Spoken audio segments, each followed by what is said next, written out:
after the game, it's a Reggae Boys. One time you guys might see a familiar face. Introduce yourself. My name is Jaheel.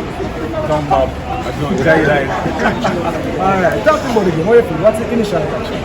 My initial reaction, it was a good game. So I feel like we outplayed them, but it's like a one hour. It's a good game. The same thing, I don't think they play bad. They just finish the chances. When you're playing kind of game, you have to finish the chances, really. I think that is what was the deciding factor today when I was finishing the chances. But we get a point. Hopefully we wanted 3 points, but we didn't get it. You know, such a thing. Alright, some things that I said, I want to know if I'm only on that side.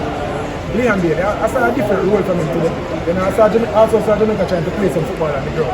Tell me some of the things that you saw different, you know, from earlier in the campaign. Definitely, you have a point right there. It's a different gameplay, game style. He played very well.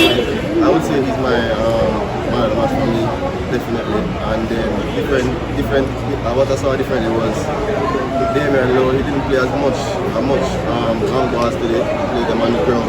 And look, alright. So I can give them a congrats to that. Bailey, as I said, as Carter said, man of the match for me also.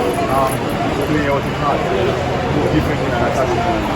You get a chance of one of their efforts ever in a match. So what I want is to put there, but he put in a good fight. I'm actually seeing too much I played. But of course it wasn't good. It was a good thing. Finally, based on what you guys saw, we're not going to make it to 2022 World Cup. Based on what you're saying, you feel like you're stepping in the right direction, you can make them this, you make it to the World Cup, just based on the football that was listening. Yes, definitely. And then the decision made by Paul by bringing younger players and so that we can go further. When is the next World Cup? 2026, definitely. Yeah, I mean, if you keep this crop of youth, have some good crop of young youth, so it's always just keep them together so that they can win the game and then play some ball and no doubt that we can. Thanks for the time. No problem.